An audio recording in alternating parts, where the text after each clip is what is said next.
Hello. How about that ride in? I guess that's why they call it Sin City. Haha. Romance scam via affair. So my scammer in particularly, what happened with me, he was an organized criminal. That's how he found my name. A romance scammer, online romance scammer, and a sex trafficker. So he was one hell of a hybrid, don't you think? But since it would be very difficult and complicated on an academic level to break everything down at once with him, let's just talk about one of the three things that he was, and let's talk about romance scams via affair.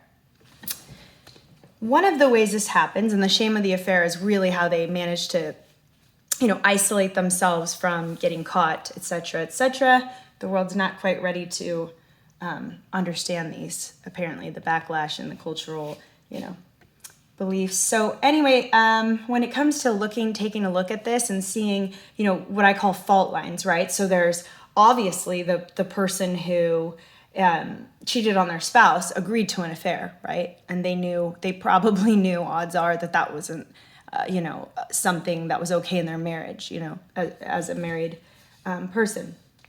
But some of the things to look at if you're an investigator, if you're interested, right? It's certainly not required, but if you're interested in sort of looking at those fault lines, since recently there were quite a few people interested in looking at those, I thought maybe I could share some guidelines. So a big thing with the fault lines, I guess, if I was trying to dissect it a little bit, and this is just the romance scam, again, there's like multiple with my predator, but in general, if it was a romance scam affair, the levels of predatory calculation, they're very indicative of just at what level was the individual who was targeted defenseless in a way. Like, what level of effort did the predator put in that really customized their effort in terms of studying or researching the victim in advance, figuring out where they were going to prey on them.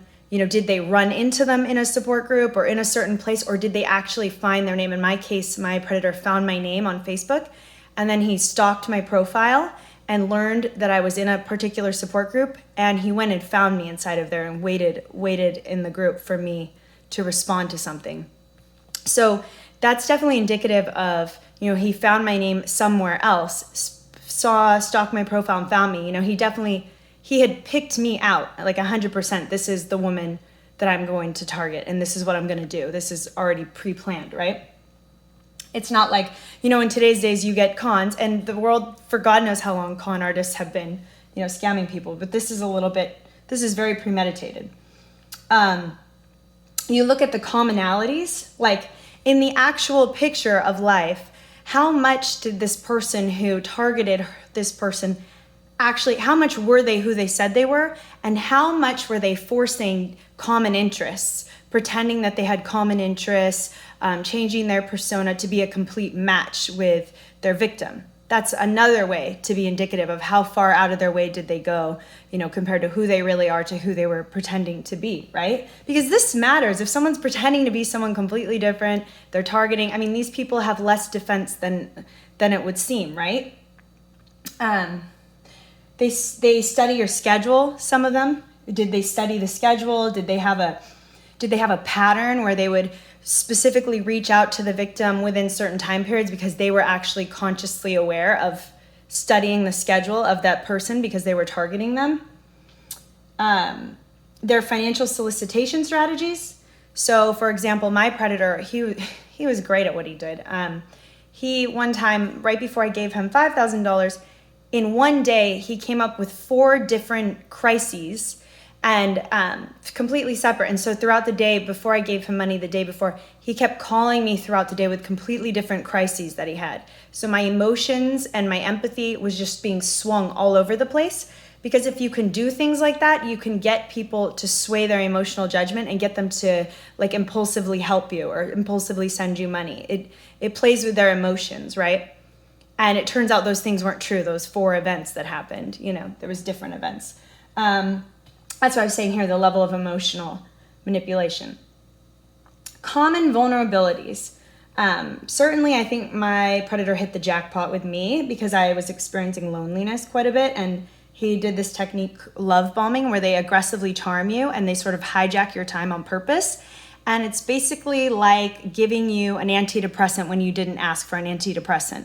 And so it really messes with your neurochemistry when you're getting all this aggressive charming, right? And they hijack your schedule. I remember my predator, there was a time where I had a red flag where he goes, "Where have you been all weekend?" Because I would only work on my project that we were supposed to be working on the weekdays. With weekends, I was with family. And I just remember one time he's like, "Where have you been all weekend?" I remember I thought it was weird. Like, what do you mean? I was working on the yard and stuff. And that was a red flag that I should have seen. So they'll do that. They'll hijack your schedule. They'll start complimenting and charming you, sort of like forcing an antidepressant on you when you didn't ask for one. So if you have a little bit of problems with depression too, that's just a torpedo in the water. So low self-confidence, if people have low self-confidence, they can help eliminate their self-doubt, kind of tell them like, you're perfect just the way you are. You don't need to change a thing, you know? And like, I'm a total weirdo. So I was kind of like, really? Like, you sure? You know? And then I'm not proud of this, by the way. I'm just, what's the point of me not telling you how this stuff works, you know? A huge one that was a red flag. And this is something I think really is this one is such a bummer that happens to people, is they pretend to be a complete common match, like a soulmate, right? And so I look back and I'm kind of a weirdo, right? And this person, I just had Chick-fil-A.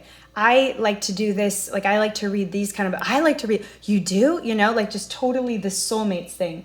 And one of the factors that I think could go into looking at fault lines more is like, what are the odds? The predator made someone feel like, what were the odds of ever meeting someone with that many commonalities, Because the odds are we did not find our soulmates, right? The odds are you're being scammed and they're literally mirroring your vocabulary, mirroring your commonalities, pretending they're like exactly like you, like someone that you never thought you would ever meet someone like you, And the weirder you are, and you're falling for it, the more you're like, really, seriously? Like, oh my gosh, you like that too? Like no one else likes that. Vulnerable landscapes, support groups. So I was in a support group and he pretended to be a member and want to work together on the support group.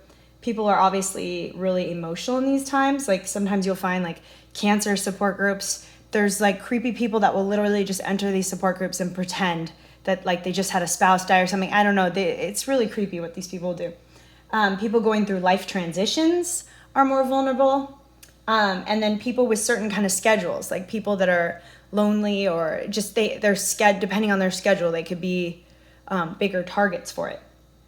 Now, a lot of these things also have to do with how romantic affairs can become established too. So I put a really good resource. There's this family psychologist, marriage psychologist named Dr. Frank Pittman, and he has such good resources. I mean, he does me no favors. That's probably my favorite thing about his books is he says like romantic affairs are just like the most destructive things, and when you're figuring out like, obviously some things to look at as an investigator, you can, if you break these things down to an extent what they've been doing, it can help you if you insist on looking at fault lines. Like these are things you can look at that really paint a picture of just how much defenses did that victim have by the time their predator had already picked them, And what were the odds that they would have encountered this kind of individual? Like the odds are absolutely zero that I would have encountered someone with so many commonalities as me, It was like absolutely zero, the odds, and I just was very naive and certainly not proud of any of this. But Frank Pittman on romantic affairs in terms of like infidelity, people working on trying to move forward from these couples, I think Frank Pittman is a really great infidelity expert. He's well known for that. He's a really great resource in terms of people's personal relationships if you wanted to ever forward people on how to work on their marriage and kind of stay out of it, if you know what I'm saying. So yeah, hopefully that was helpful.